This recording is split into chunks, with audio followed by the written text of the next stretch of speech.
So we will now take a few minutes to take some questions from you. And then we'll go through another round, and I will add my questions in the interim. We'll take about 5 questions and then continue, please. Is there a microphone or from the organizers? Or? I'll try to speak up. Okay, and I'll repeat. There was an issue with Redir about teacher versus no-teacher. And Daphne said, Wendy said, the teacher cannot be the solution. But we ended up with Jeanette saying the teacher is the solution. And obviously, not in that sense, but in the sense that we need to educate more teachers to be able to teach them. And I think what's missing from the discussion, and maybe advice because I wrote something about that, is content that allows the teaching, the learning of material without the teacher, where the teacher only then assists the specific problem that the student has, rather than teaching the basic fundamental things that the material has. Because content is out, and there are tons of books on any subject, and anyone can access it. And it's still you need a teacher. We have been teaching a lot about it already. And the reason is this interaction, but it fails at large scale. So obviously the content has a teacher, not just the system as a teacher. Okay, thank you. We're going to take all the questions and then we're going to do a round. So the question here related really to what some also call the flipped classroom and how to deal with the question of content so that teachers can later do it in the classroom. Please, the question here. Hello. If you could stand up. You talked about scalability, affordability, education versus teaching.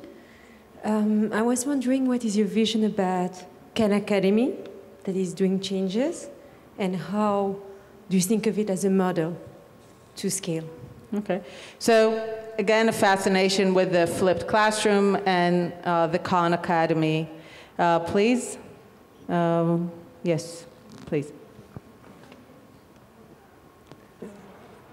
When I learned that most of the teachers are, most of them, visually illiterate.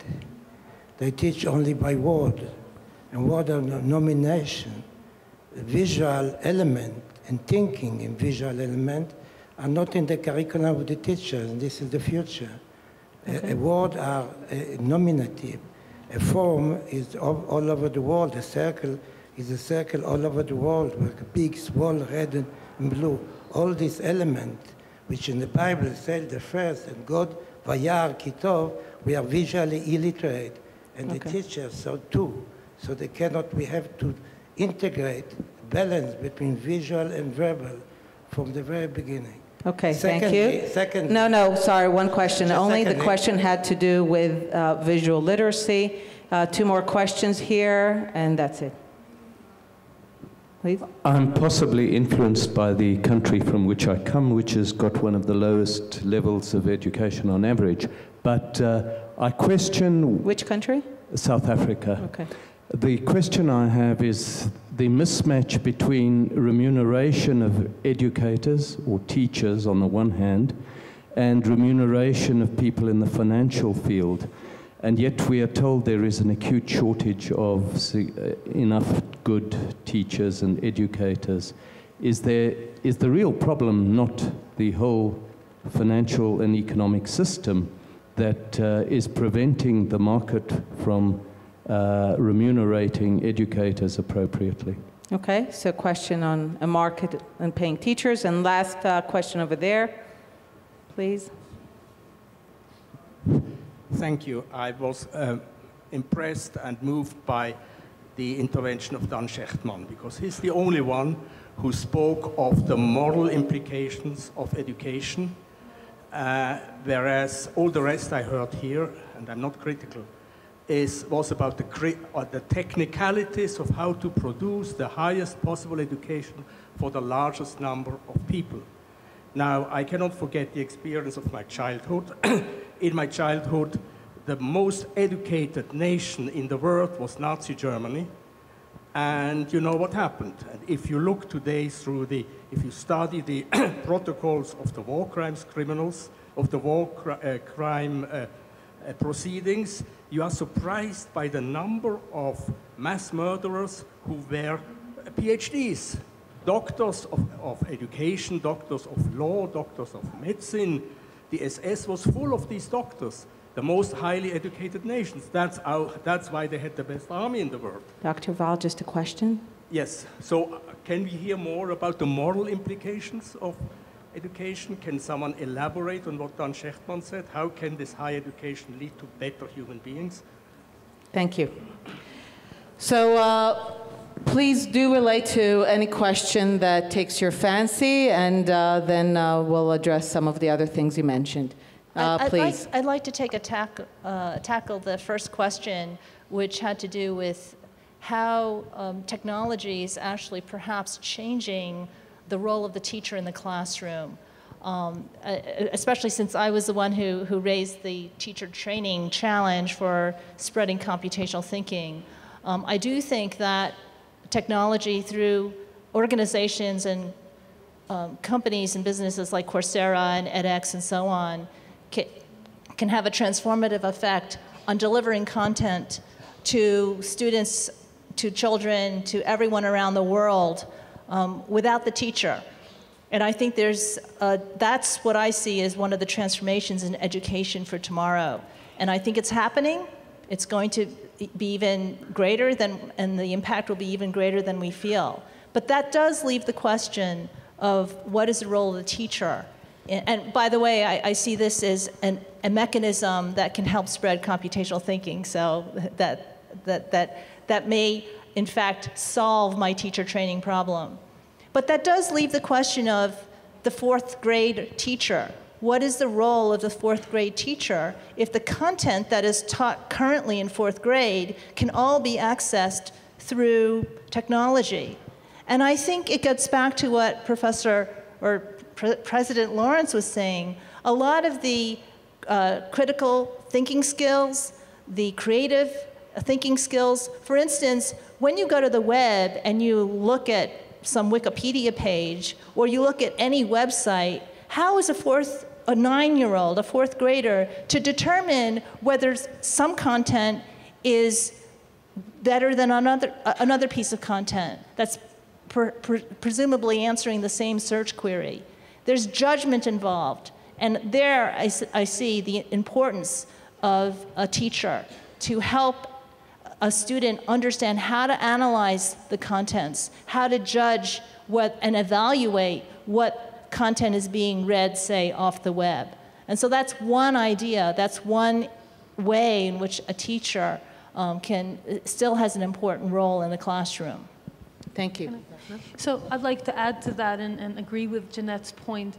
I think we are definitely trying, and I think I don't agree with the characterization that the content isn't usable in a self-contained way. I think a lot of the courses that are being put up now by us and by others really are a self-contained learning experience that if you are a self-motivated autodidact, you can really dive in and learn and have a learning experience that is coherent beginning to end. And I think it's wonderful that we're able to provide such an experience to people so that they can, even if they don't have access to a teacher, are in fact able to learn some pretty sophisticated and advanced concepts.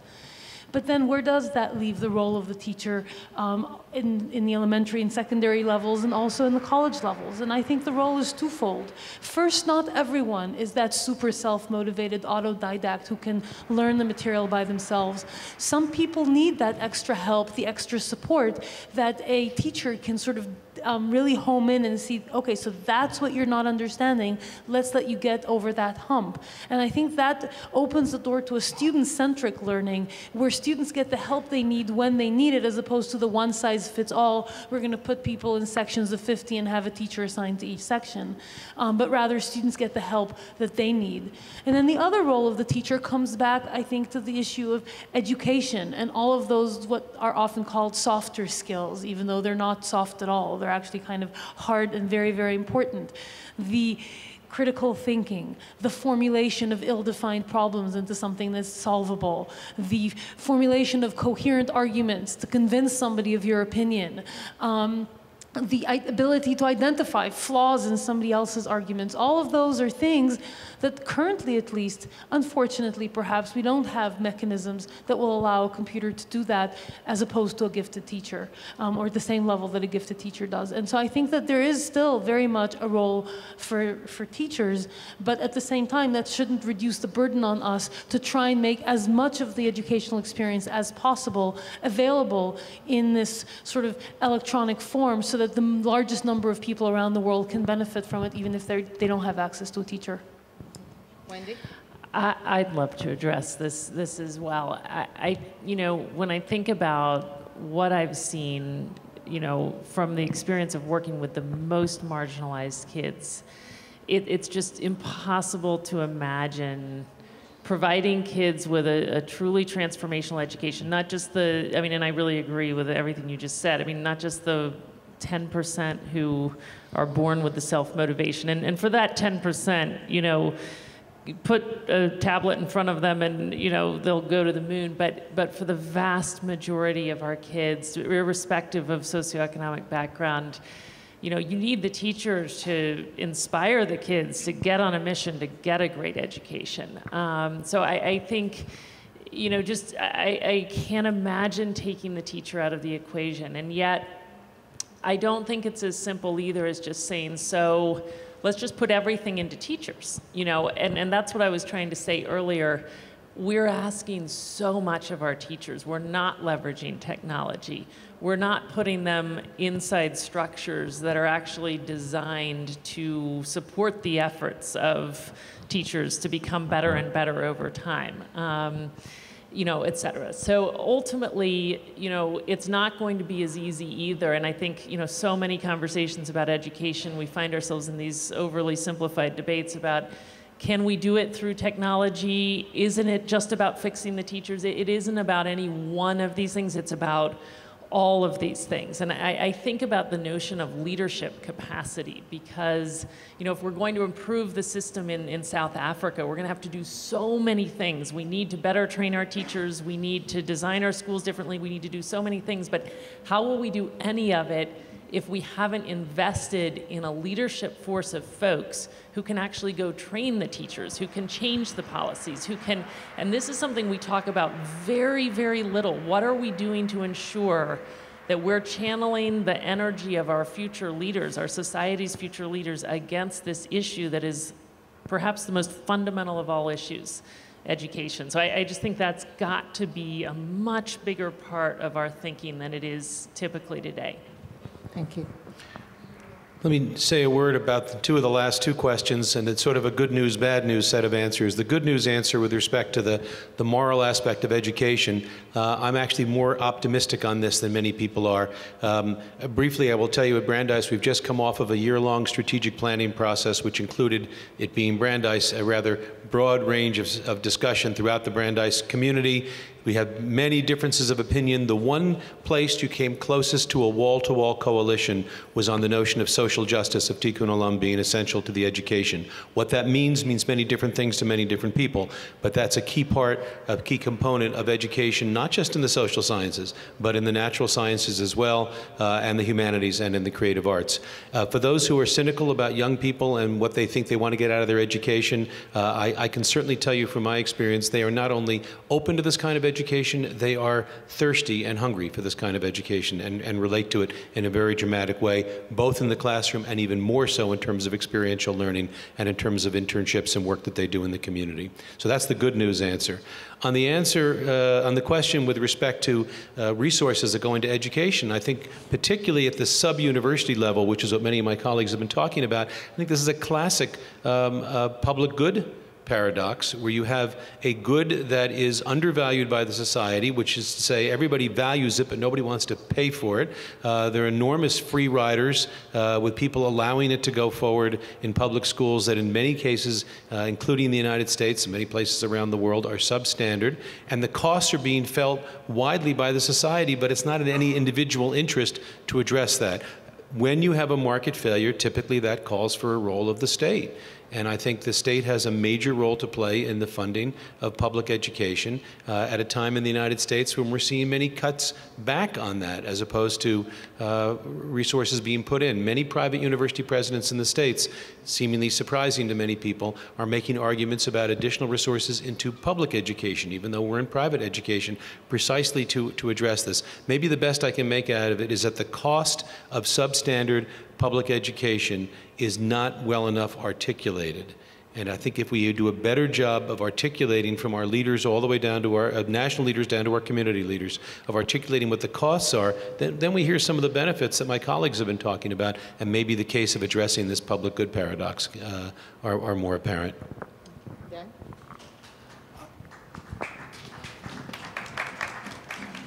Don't stop them from applauding, that's okay. I would like to refer to your question regarding education. I think that I can summarize it in the following sentence from Chazal, Pirkei Avot. I'll say it in Hebrew and I will try to translate it. במקום שאין אנשים, השתדל להיות איש. In the place that there are no good human beings, try to be one. I think this is the essence of education. When, first of all, see the other. The other is not transparent. Look at him and understand where he comes from and what his needs are. Look at him and understand. Don't look at him and see yourself. See him. And we need, this is the essence of education. If we want to have good leaders in our future or in the future of our children, then we should make them now. And we should educate them. I'm talking about education different than teaching, education. We should educate them now to become leaders. If you see that the class is ganging on somebody, is picking on somebody, he is a scapegoat of the class, don't join the crowd. Stand by him and say, hey guys, stop it. I will not tolerate that. You will stop that. You have become a leader now, and it will take you a long way into the future. And we need to emphasize that. It is essential that we have a cohesive society in this country and in other countries so that we can live together in peace and prosper in the process. I want to comment briefly on the future of technological way of teaching, computers and so on. Let me describe to you a clip that you can find on the internet, but I doubt that everybody saw that. Here is a classroom, and the professor comes to the class, and he stands there at the podium, and one student comes in, smiling sheepishly, putting a tape recorder on his desk, and leaves. And another student comes, smiling sheepishly, putting a tape recorder on his desk, and leaves. And so now the professor is looking at an empty class full of tape recorders. So the professor operates his tape recorder to give the talk and leaves. Is this the future education? I don't think so. Now, I don't know how many of you have been in classrooms of wild kids in the Western world. I'm not talking about Asia. This is a different story. In the Western world, kids are wild. The role of the teacher is depends on the teacher. I'm sorry? It depends on the teacher. This is what I'm going to say. The role of the teacher is to keep them, first of all, there in the classroom. And then, once they are there, the teacher should make them think. We don't always do that. We teach them. We show them, we teach them, we demonstrate to them, but do we make them think? This is the main role of a teacher, to make the student think. They will be happy if they come up with the right answers. He will be happy, the whole society will be happy. Thank you.